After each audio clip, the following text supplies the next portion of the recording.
all over the United States, they've got this thing called competition cheer.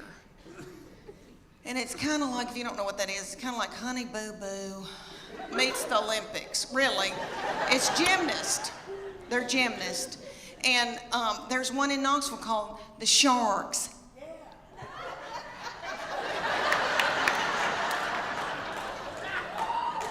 And they said, drop your baby off and she can try out to audition, whatever you want to call it. So I dropped her off and they ended up putting her on a bad Mama Jamma team because all the little children her age came up to hear on her. And somebody's got to throw them up in the air. So they were thrilled with her and they treated us like royalty. But anyway, they said, you're going to come in here twice a week, learn a 2-minute routine. It's going to cost you $150 a month. It's like, okay. They said, there's a uniform that you're going to order, and it comes to here. It's going to expose her stomach. She's going to have a tiny skirt on with a slit in it with a glitter panty underneath it. It's $300. I said, that's a whore outfit.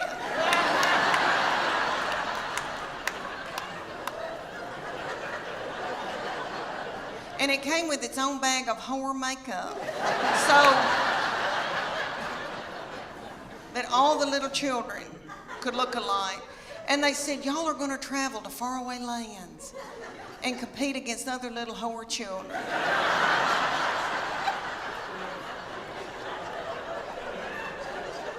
So we went to like Cincinnati or Atlanta. And we had to get hotel rooms and the gas and all of that. And then you drive up to a big coliseum, a huge coliseum. And there's tens of thousands of little whore children walking around. And my husband said, there could be pedophiles here. This is the ugliest thing I've ever, something's not right. Okay, so then they said, you're gonna pay $150 for your baby to be in this competition. You're gonna have to pay $30 to put a band on to get in and watch your baby in this competition. Somebody was selling corn dogs for $15. Okay. They start out with the babies, so it goes from 5 to 18 ages. So the babies come out in a tiny little skirt about the size of a napkin. And they come out to Beyonce's All the Single Ladies. And their little mamas are in their 20s. And they're not bitter yet.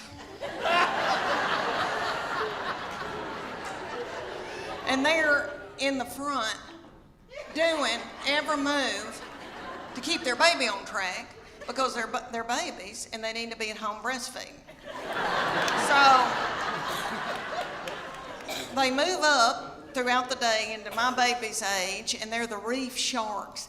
They call out that name, honey, for 2.5 minutes. My baby throws little children up in the air.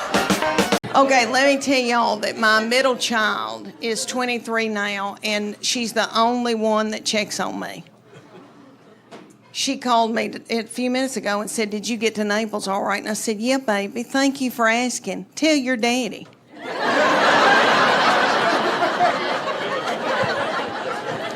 She is a beauty, and she is smart and hateful. And we've been scared to death of her all of her life. And it really got bad when she was about 16 or 17. Have any of y'all been through that?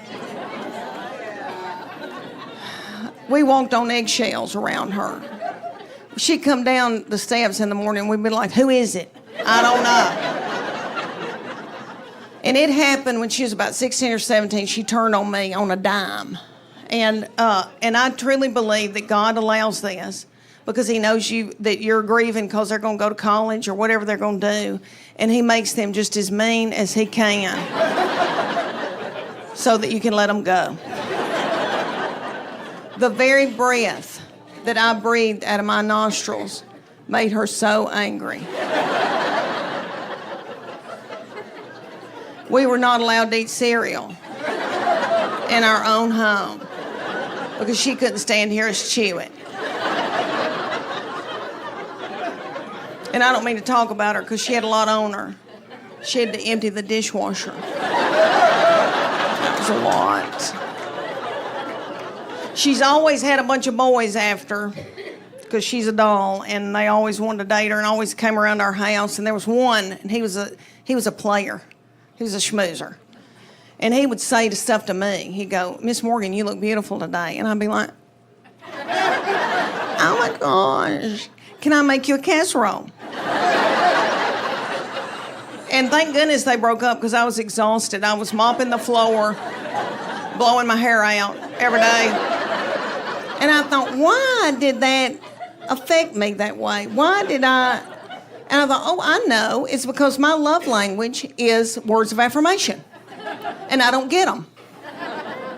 So I got hoodooed by this boy. My husband and I read that book and went to a Sunday school retreat years ago. And it was the 5 love languages. Have y'all read that? I know, it's good, and it works. It really does. But you read the book and you take the test, and you and your husband, example, you and your husband will take the test.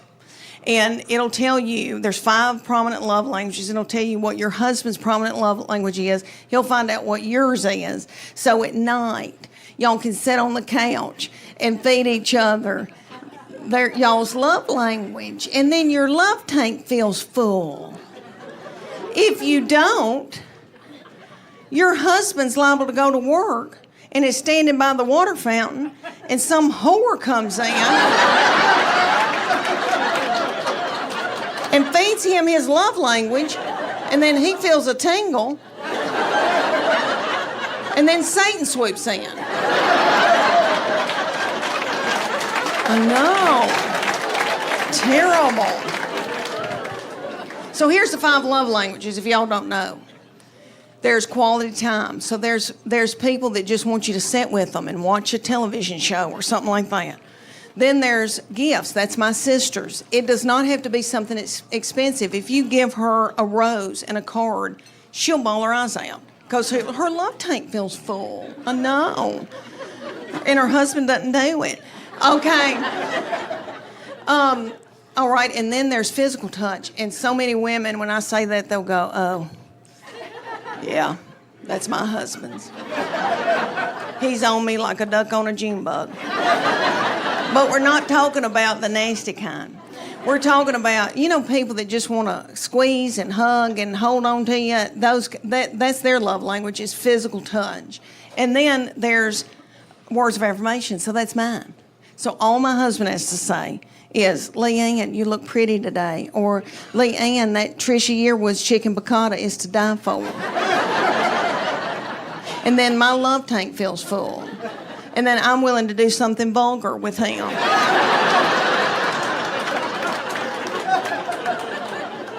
And then he gives me money to get my hair highlighted.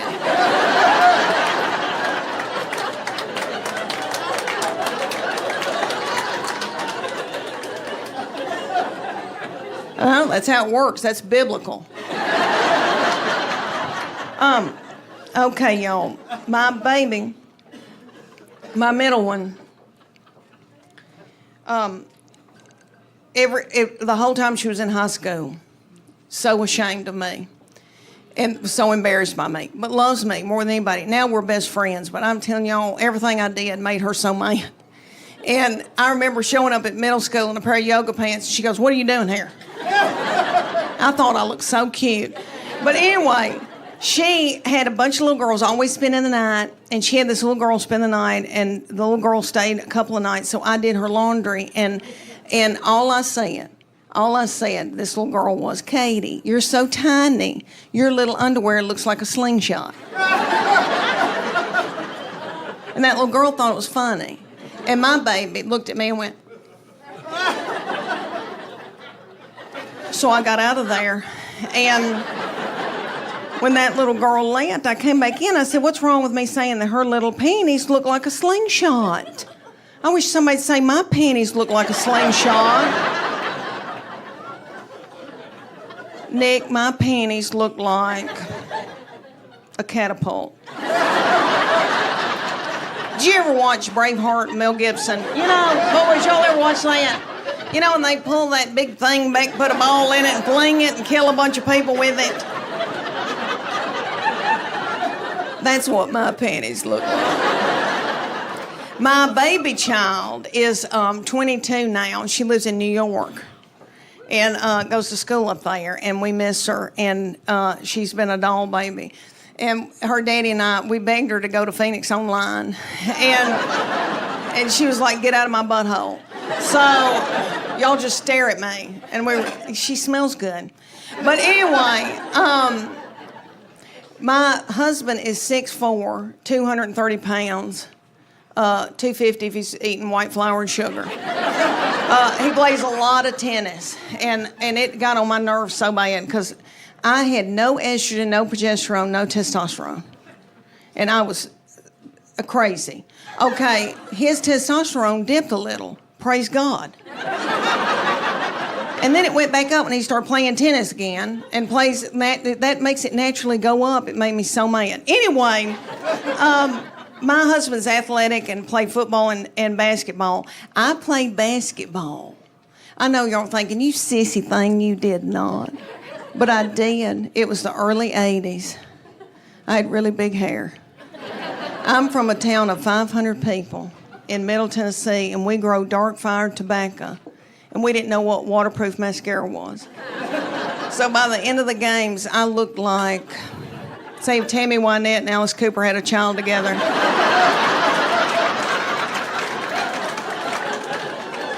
I played forward. Sometimes I had to play center if Mary Rowland had to take her baby to the health department.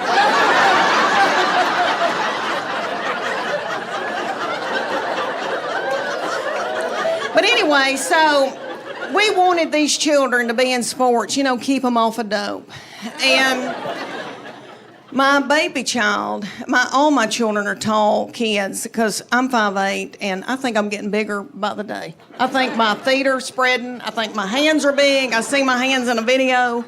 I take pictures, and all these little women come up to here on me. I look like... Okay. Well, my baby child grew really quick, really fast, and was 5'6" in elementary school. And I think it was my fault. I think it was all that chicken. I think if anybody's in here my age, we didn't know about hormone-free back then. No, I know. All that milk, it had stuff in it. Lord, I've raised her on a bunch of chicken and milk. Anyway, I would not do that to a grandbaby now. Okay, so she was very tall, very self-conscious, and she was taller than all the teachers, the principal, all the little children. Good news is very athletic and very strong. So all these teams around East Tennessee would call me, and they'd say, can she play goalkeeper for our team? We'll get her an iPhone.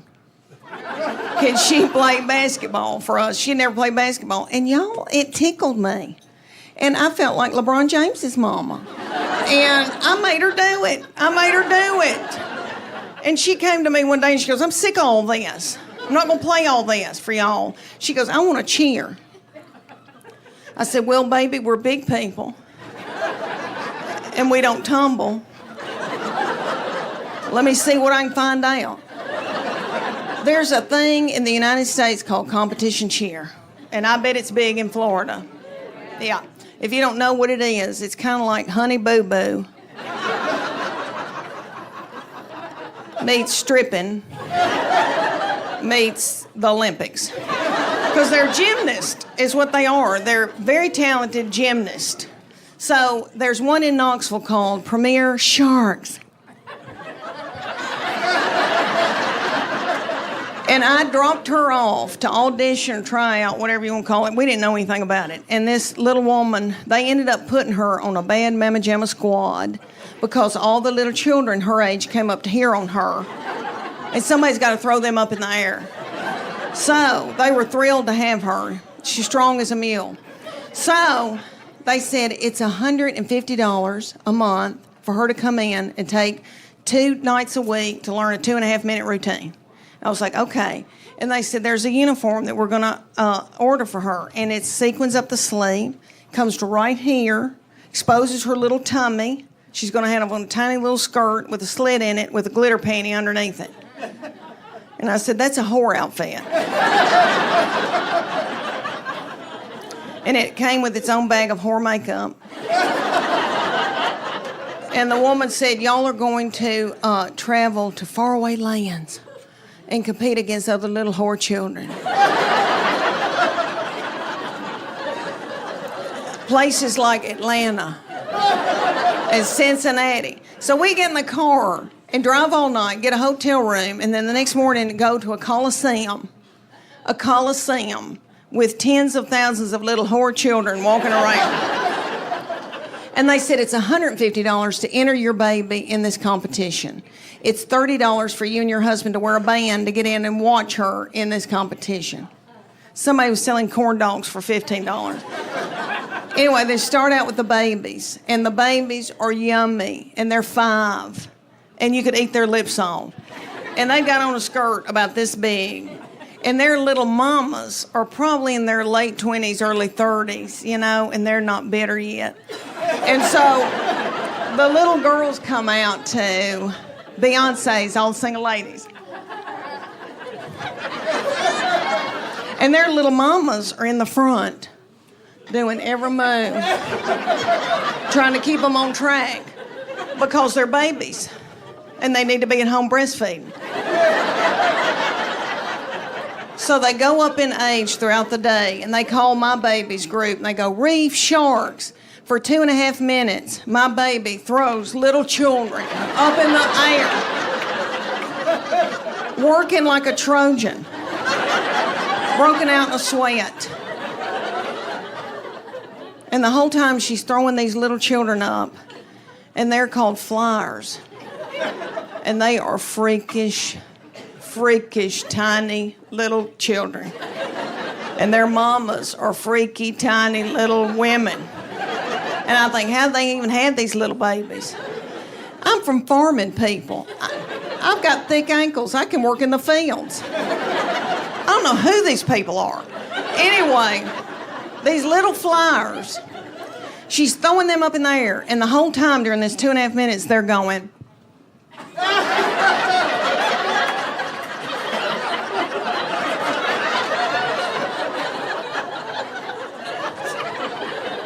And nobody knows why. And that goes on, and then it's the finale. And 25, 30 little girls put their forehead on the ground and hunker down. And the finale is my baby. My baby hops up and has got a little girl's foot in her hand.